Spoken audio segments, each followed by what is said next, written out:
tasting. That first sweet bite. It gets me every single time. That and the precious moment when the light, the life, everything that makes that person them has slipped away. Speaking of which, Bryony here has just left us. Her legs under my weight have fallen still at last, and her nails have stopped trying in vain to claw my eyes out. I'd kept my face out of harm's way, head cocked to the side, just so, watching as she bled out. I picked her up on a winding country road in the Chilterns, en route between the county of Buckinghamshire and Kennington, Hertfordshire, not to be confused with Kennington, London, not far from MI6. I should be so fucking lucky, because that would be pretty cool. I'd been out on one of the drives I like to do when not at work.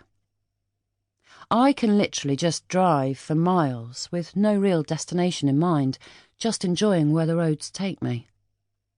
Admittedly, this means I can scope out the area, understand my limits, respect the boundaries I have to force on myself so I don't get caught, but it's a real pleasure. A Sunday morning drive is how I found the cabin in the woods. It was an old site that used to hire out wood cabins to families on a self-catering basis. It was supposed to be all about getting back to nature, immersing oneself in the woods, leaving the rat race behind, that type of shit. This place thrived in the 90s. Then we hit the noughties and it went to the dogs under new management. This place was soon forgotten. It's not even on my sat-nav. Completely isolated, forgotten, broken and unloved, until I found a use for it. Anyway, I digress. So, Bryony.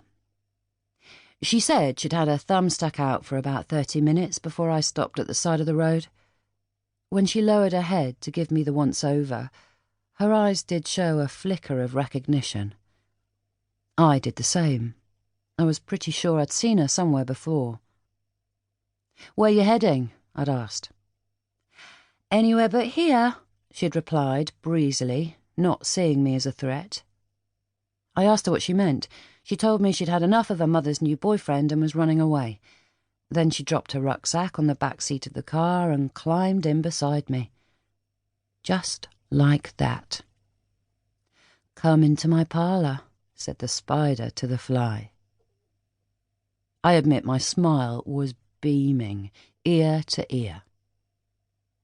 Bryony, she told me her name with a flick of her chestnut-coloured hair over her small shoulders, was beautiful. "Take me as far as you're going?" she said. I felt duty-bound to oblige. After some small talk, she said she needed a piss. With no services nearby, just narrow country lanes, I pulled over and she ran into the thick of some trees. I knocked her unconscious with one blow to the back of the head with my heavy-duty torch. Top tip, always be prepared. Catching her mid-flow, jeans and knickers around her ankles. Not my greatest or proudest moment, I'll admit. Necessary, though. After an initial struggle with her jeans, I got her in the boot, wrists and ankles bound tight. When we got to the cabin, I waited about 4 hours before I caved in and killed Bryony, cutting her throat from ear to ear. It was right after she said she knew where she'd seen me before.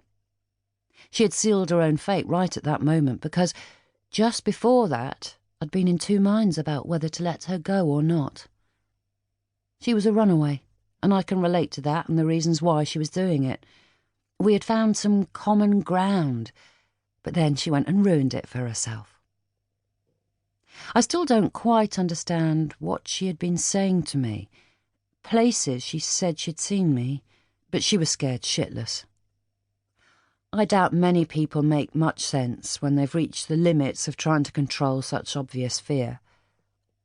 I look down at her now, at the blood on the plastic sheet. I stare into her glassy green eyes. With her last ounce of strength, Bryony's frightful stare had found